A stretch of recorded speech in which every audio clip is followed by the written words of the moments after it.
Aujourd'hui, si tu veux investir en bourse, on va très souvent te dire d'investir sur X actions car elle est la plus prometteuse, investir sur X ETF, etc. Mais on va jamais te dire le fond de l'investissement qui est la stratégie. En fait, tu dois voir l'investissement en bourse comme si tu étais Robinson Crusoe seul sur une île, mais tu sais qu'en face, il y a un énorme continent. Tu ne sais pas vraiment où il faut aller, mais tu as un bateau avec toi et tu sais que si tu y vas, tu auras beaucoup d'opportunités qui s'ouvriront à toi. L'investissement, c'est la même chose et la stratégie, en fait, c'est tout simplement avoir une boussole. Si tu sais que le continent est au nord, mais tu ne sais pas où tu te situes et tu n'as pas de boussole, ça va être très compliqué pour toi d'y aller. Alors que si tout d'un coup tu as une carte et une boussole, ça sera beaucoup plus simple. Comme le disait Sénèque, il n'y a pas de vent favorable à celui qui ne sait pas où il va. Et aujourd'hui, le gros problème, c'est qu'on parle très très peu de la stratégie d'une personne, mais c'est pourtant une étape essentielle. Tu as certainement déjà vu en bourse que si tu as commencé à investir sans réellement avoir de stratégie, tu as certainement investi sur quelques actions par-ci, par-là, ensuite investir sur ce qui était à la tendance, à la mode en ce moment, etc. Et tu ne savais pas vraiment où aller, tu n'as pas de fil conducteur pour le long terme, hein. Surtout si tu investis sur 30, 40 ans, eh bien il faut absolument une stratégie, c'est la meilleure manière de ne pas se perdre et de savoir dans quoi investir tous les mois, car certainement aujourd'hui, si tu n'as pas encore mis une stratégie sur mesure à ton profil, tu ne sais jamais quelle action va être achetée le mois prochain, mais surtout tu auras un gros problème à investir de manière la plus optimisée qui soit. Donc dans cette vidéo, je vais t'expliquer exactement comment créer une stratégie sur mesure à ton profil, qui sera très facile d'utiliser et à appliquer. On ne veut pas de stratégie très complexe qui prennent du temps. Non, aujourd'hui, comme tu investis sur le long terme en plus de ça, on ne va pas créer des stratégies de traders qui investissent tous les jours, ça va être différent. Et au moins, elle sera complètement sur mesure. Alors, c'est pas moi qui vais te la donner, c'est toi qui vas devoir la trouver avec ce que je vais te donner. En tout cas, ici, je vais donner tous les points que tu dois étudier pour créer ta stratégie, mais tu seras grandement avancé avec celle-ci. Si tu ne me connais pas, je me présente, je m'appelle Maxime Montulé et je t'apprends la bourse étape par étape sans que tu n'aies besoin d'un master en finance pour débuter et on commence directement avec la vidéo. Donc pour commencer cette vidéo, on va déterminer les bases avec toi pour que tu comprennes ce qu'on cherche ici comme stratégie. On ne cherche pas une stratégie miracle qui va te faire gagner 10% par mois, etc. Non, on cherche quelque chose de sérieux, de réalisable sur le long terme et surtout qui tient. On ne cherche pas de stratégie miracle ou secrète qui vont te rendre riche du jour au lendemain. Non, on veut ici des choses qui ont fait leurs preuves. Ensuite, on va évidemment chercher une stratégie qui t'appartient et que tu sauras suivre sur le long terme, car le but d'une stratégie, c'est comme une habitude, c'est que tu puisses la tenir le plus longtemps possible dans ton portefeuille et dans tes actions ou ETF, etc. Maintenant, on va pouvoir commencer avec la première question que tu dois te poser, c'est ton aversion au risque. En fait, il faut que tu comprennes quel est ton profil par rapport au risque. Est-ce que tu es plutôt conservateur? Pour moi, c'est en dessous de 6%, donc tu es peut-être un peu plus âgé, tu souhaites faire fructifier ton patrimoine, mais surtout le sécuriser de l'inflation et le faire grossir petit à petit. Ensuite, tu as le deuxième profil qui est la majorité des cas si tu investis sur le long terme et que tu souhaites te constituer une épargne ou une retraite dans l'avenir. Donc, si tu investis dans les horizons entre 20 et 40 ans, c'est parfait. C'est le profil bon père de famille. Ici, tu cherches un rendement plutôt entre 8 et 12-14% maximum, suivant les tendances. Évidemment, c'est une moyenne tous les ans. Et ce qui va te permettre d'investir sur des choses assez connues comme des ETF, des actions, etc. Et c'est en général la majorité des investisseurs qui souhaitent investir sur le long terme qui utilisent ces stratégies. Ou alors tu es encore un cran au-dessus et là tu es ce que j'appelle un joueur et donc tu essayes d'avoir plus de 16% de rendement par an. C'est quand même très très compliqué et réservé à une certaine population qui connaisserait bien. C'est peut-être même plus réservé aux traders, etc. Après ça peut rester possible en bourse même si là c'est beaucoup plus compliqué. Et comme tu le sais, plus haut rendement égale plus de risques, malheureusement. Donc, moi, personnellement, je suis dans la catégorie bon père de famille. Alors, évidemment, j'ai pas d'enfant, hein, tu le vois très bien que je suis jeune. Mais voilà, je cherche des rendements entre 8 et 12% par an. C'est mon profil et c'est certainement ce qui te conviendra le mieux si tu souhaites investir sur le long terme.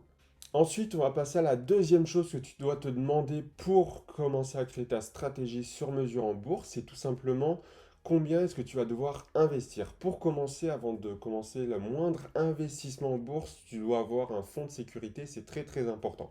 Pourquoi c'est important? Parce que tout simplement, si tu te retrouves un peu embêté dans ton boulot, etc., que tu as des problèmes financiers, c'est toujours bien d'avoir, j'estime, entre 3 et 6 mois de salaire devant soi. Comme ça va t'éviter en fait de devoir piocher dans ton compte en bourse pour devoir payer des factures imprévues comme une casse de voiture, etc. Alors que l'argent en bourse, on va vraiment le laisser sur le long terme, ne plus du tout y toucher et surtout, en fait, investir de l'argent dont tu n'auras pas besoin dans le court et moyen terme, vu que c'est pour créer une retraite à l'avenir. Le mieux, si tu investis en bourse, je vais t'expliquer ce que je fais moi, c'est que je mets une somme tous les mois, c'est du DCA, et en fait, je détermine cette somme au préalable.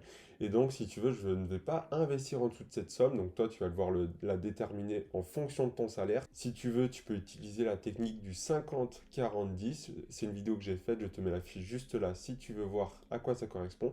C'est très, très puissant, notamment si tu veux investir des belles sommes, malgré ton salaire, peu importe. Donc, ça, comme je te l'ai dit, tu vas devoir trouver une somme à investir tous les mois. Le mieux, c'est de l'augmenter, mais il ne faut surtout pas la diminuer. Et c'est une somme, comme je te l'ai dit, que tu dois estimer ne pas avoir besoin dans le court et moyen terme, car il ne faut pas toucher à cet argent en bourse, d'autant plus en PEA, s'il a moins de 5 ans, tu seras imposé sur tes plus-values, etc.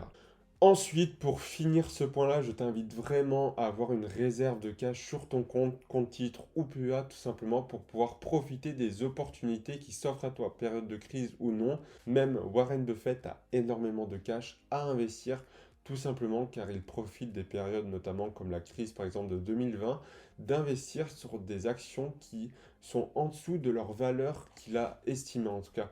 Évidemment, il ne faut pas investir sur tout et n'importe quoi, car tu l'imagines bien, tu peux vite faire des erreurs, mais en tout cas, si tu as analysé une action que tu trouves qu'il est intéressant de la renforcer, eh bien fais-le.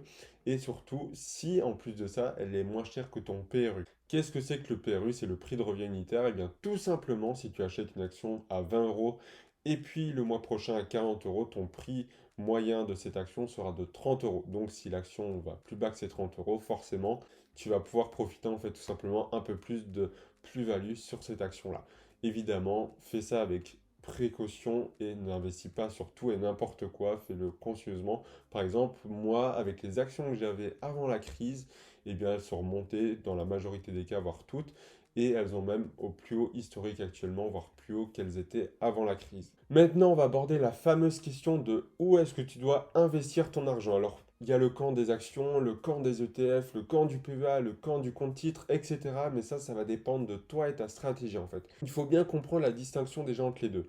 Une action, si tu as dividende ou croissance, ici on va partir sur l'action à croissance, il faut savoir que ça prendra toujours plus de temps que de gérer un ETF. Personnellement, j'ai les deux. Et mon compte réservé aux ETF, donc j'investis uniquement en PEA pour mes ETF, si tu veux, ça me prend 5 minutes par mois car j'ai effectué toutes mes analyses des ETF que je détiens au préalable. Et en fait, une fois que tu as fait ces analyses-là, moi je me contente uniquement d'investir sur les ETF. Après, forcément, suivant le mois, je regarde comment est-ce qu'ils ont performé et peut-être que je vais ajuster à ce moment-là sur lequel j'investis.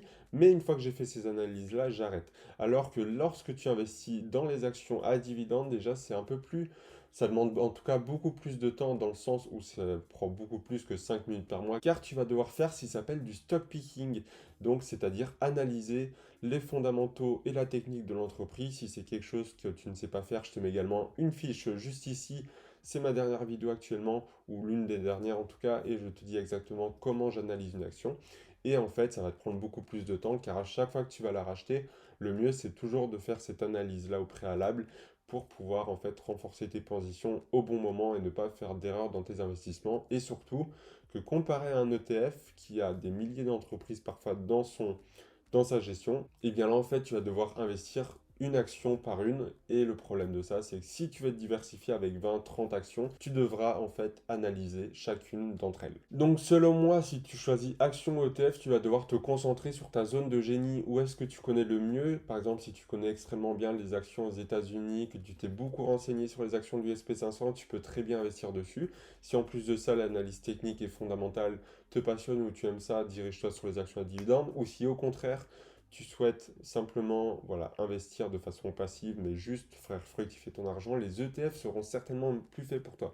Bref, tout ça, ça dépendra de tes préférences, de ce que tu préfères, et évidemment de ce que tu as envie de faire par la suite, et ce qui te correspondra le mieux.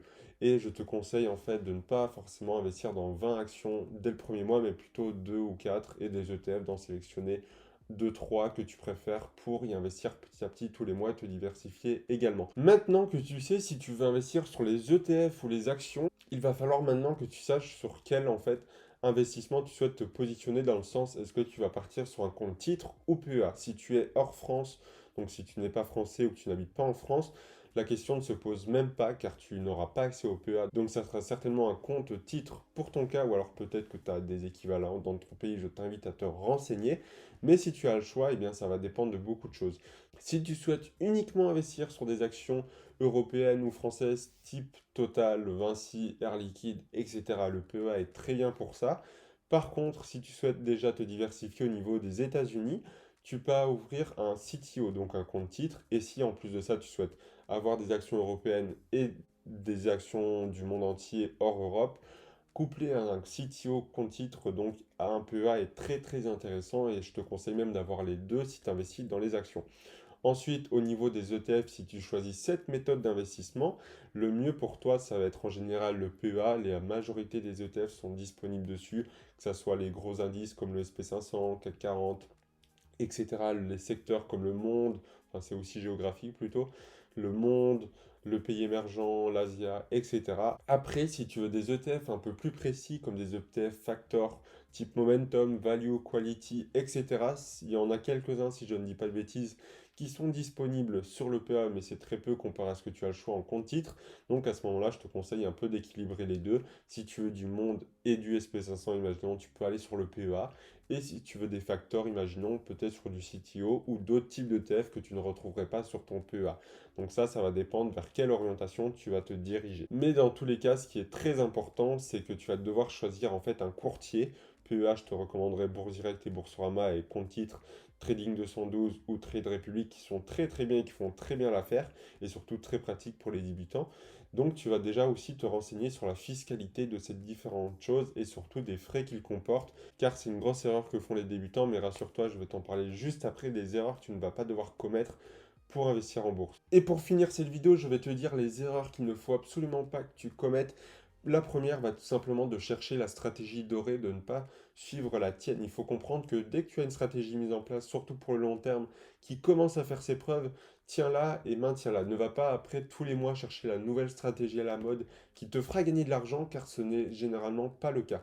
Comme tu peux le voir, il y a beaucoup de personnes qui perdent beaucoup d'argent en bourse et c'est notamment car ils n'ont pas de stratégie. Alors que si tu vois que ta stratégie fonctionne, que tu tires des gains, etc., ne te prends pas la tête, vraiment, continue là.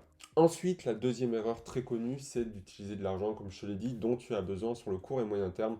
C'est une très très grosse erreur car ça veut dire que tu auras certainement besoin de retirer cet argent. Et si tu vas toucher à ton compte en bourse, que ce soit PEA ou compte titre, c'est très mauvais car ça va éviter en fait les effets cumulés alors que c'est quand même la huitième merveille du monde selon Einstein. Et en plus de ça, du coup, ça va ralentir ta progression en bourse. Et en parlant d'effets cumulés, c'est justement de garder une habitude car si tu fais l'erreur d'investir de façon pas ponctuelle dans le sens une fois t'investis, une fois t'investis pas, etc. Non, c'est à le premier du mois par exemple, tu investis cette somme fixe, ça peut être plus, mais au moins cette somme fixe. Le premier du mois, tu sais que tu vas investir. Au moins, ça te permettra de maximiser les intérêts composés, car tout simplement, au plus tu les utiliseras, au plus vite tu atteindras ton objectif. Et enfin, la dernière et grosse erreur, ne fais pas de trading, ça ne sert à rien de vendre, acheter, vendre, acheter. Déjà, tu paieras beaucoup plus en frais de courtage parce que tu vas acheter, vendre, etc. Et surtout, si tu investis sur le long terme, on s'en fout, entre guillemets, de tes positions à court terme. Donc, est-ce que l'action a pris 10% ou moins 10%? Non, ici, on veut viser le très long terme. Alors, sauf exception majeure, tu ne dois pas vendre, sauf si ça correspond du coup à ta stratégie. Personnellement, je ne vends pas ou très très peu car tout simplement, je souhaite investir sur le long terme et donc je mise que ces actions continuent d'augmenter sur le long terme. Si tu vends actuellement, ça veut peut-être dire que tu n'as peut-être plus confiance en ton action, sauf cas exceptionnel, comme je te l'ai dit, et donc ça serait bête de continuer d'investir dessus à long terme. Ici, on veut que tu trouves des actions et ETF qui vont continuer de performer pour que tu puisses investir à long terme. Voilà, on arrive à la fin et maintenant, si tu veux aller plus loin, tu as en premier lien un appel réservé avec moi totalement gratuit de 30 minutes si tu veux en savoir plus sur comment créer ta propre stratégie en bourse, surtout si tu es débutant et que tu pars de zéro. Je t'accompagnerai, je répondrai à toutes tes questions.